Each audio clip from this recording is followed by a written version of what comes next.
China has a serious maritime problem. It is not only about ships, it is not only about missiles, and it is not only about the size of the Chinese Navy, it is about geography. To reach the open Pacific, China must move through a chain of islands, waters, airfields, sensors and allied positions. Japan to the north, Taiwan in the center, the Philippines to the south. This is the first island chain. For decades, it has been one of the most important strategic barriers in Asia, but now that barrier is becoming harder, more connected and more dangerous. This is not just another military exercise near the South China Sea. It is a sign that the military map of East Asia is changing, and that is why China's maritime strategy just got harder. The first island chain is simple on a map, but extremely important in strategy. It runs from Japan to the Ryukyu Islands, past Taiwan, and down toward the Philippines and Borneo. For China, this geography creates a problem. China has a long coastline, a huge industrial base, and one of the largest navies in the world, but its access to the wider Pacific is constrained by narrow and contested spaces. To move freely beyond its own coastline, China must pass through areas watched by Taiwan, Japan, the Philippines, and the United States. That means the problem is not only naval, it is political, geographic, and technological. A ship can be powerful, but a ship still needs space to move. It needs intelligence, it needs air cover, it needs logistics, and it needs to survive in waters where islands can become launch points for drones, sensors, aircraft, and missiles. This is where the Philippines become central. For a long time, the Philippines were often treated as a secondary part of the regional balance. That is no longer true. Palawan faces the South China Sea. Northern Luzon faces towards Taiwan. The Luzon Strait is one of the most important passages between the South China Sea and the Western Pacific. In a crisis, these places would matter immediately. They could support surveillance, they could support missile deployments, they could support air operations, logistics, and distributed forces. And in peacetime, they send a message. China does not face one opponent in one place at one time. It faces a wider network. That is the real significance of Balaketan 2026. The exercise is large, but size is not the most important point. What matters is the type of training. Philippine and American forces, with Allied participation, are practicing how to defend coastal territory, how to respond to landing attempts, and how to use modern systems in island environments. This includes drones, it includes rocket artillery, it includes live fire, and it includes areas close to some of the most sensitive waters in Asia. Palawan is close to the Spratly Islands. Northern Luzon is close to Taiwan. That means the first island chain is not just a theory in a strategy paper. It is being rehearsed, and the rehearsal is becoming more realistic. Modern maritime defense is no longer only about large warships. A small drone can find a target, a sensor can pass information, a mobile launcher can move, fire, and disappear. A missile battery on an island can threaten a ship far from shore. This is the logic of distributed defense. Instead of relying on one large base, countries can spread capability across islands, roads, temporary positions, and coastal sites. That makes the problem much harder for China. A large navy can still be powerful, but it must now think about many small threats, spread across many locations. Every island can become a sensor, every airfield can become a logistics node, every mobile launcher can become a temporary threat, and every partner in the region can become part of a wider system. The Japanese role makes the signal even stronger. Japan is not simply watching from the north, it is becoming more active in the defense network around the Philippines. That matters because Japan brings advanced technology, maritime experience, and a direct interest in the stability of Taiwan and the surrounding seas. If Japan and the Philippines coordinate more closely, the first island chain becomes less like a line of separate countries and more like a connected strategic system for Beijing.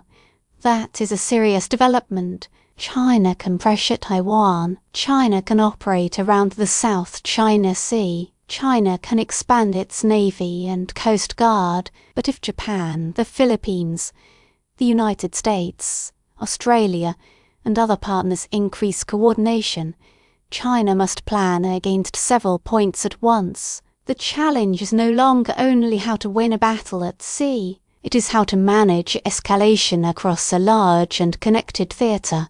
This is where Taiwan enters the story. Taiwan is the central link in the first island chain. If Taiwan remains outside Beijing's control, China's access to the Pacific remains constrained. If Taiwan falls under Beijing's control, the military geography of Asia changes dramatically. That is why Taiwan's defense choices are not only domestic politics, they affect the wider regional balance. The systems that matter most are not always glamorous. Air and missile defense, SFUNs, anti-ship missiles, mobile launchers, hardened command systems, domestic production. These are systems of endurance. A country facing a stronger military does not need to match ship for ship, or aircraft for aircraft. It needs to survive the first wave. It needs to keep command systems alive. It needs to deny easy movement, and it needs to make every approach costly.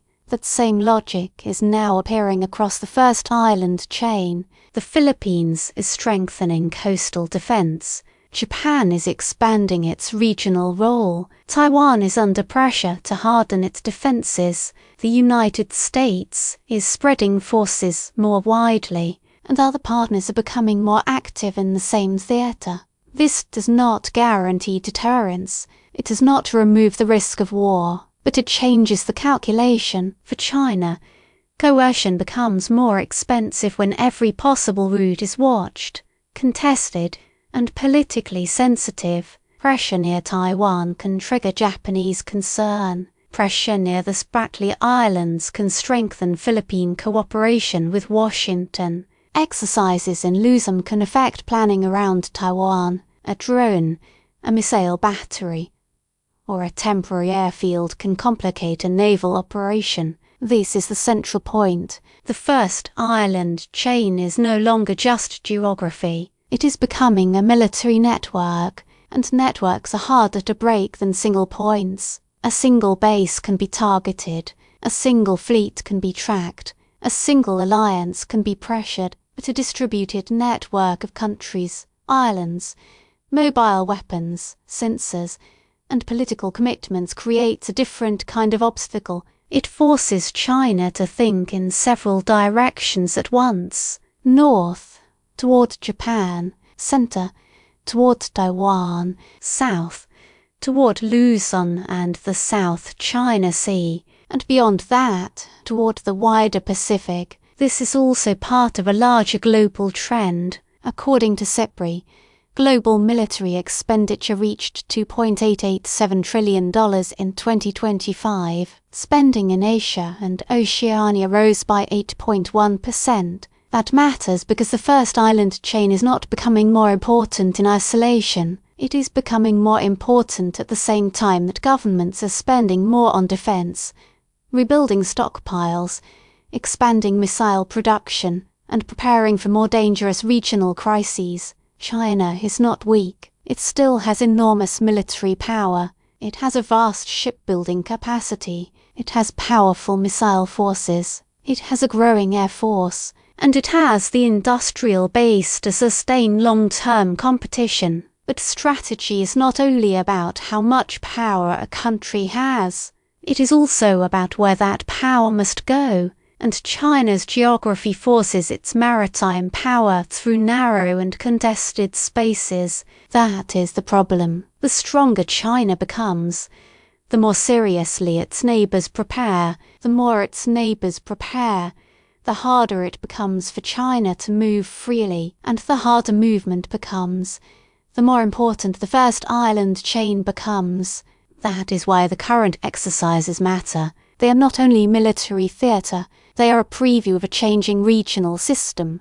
A system where the Philippines is no longer peripheral, a system where Japan is no longer distant from the southern part of the chain, a system where Taiwan's defense choices affect the entire balance, and a system where the United States is trying to make access, logistics, and survivability more distributed. For Beijing, this creates a strategic dilemma. If China pushes harder, the network may tighten. If it waits, the network may become more capable. If it tries to split the allies, it must overcome years of growing concern about Chinese behavior at sea. And if it assumes that military power alone can solve the problem, it may underestimate the value of geography. The first island chain does not have to defeat China's navy in a single decisive battle. It only has to make movement dangerous, uncertain,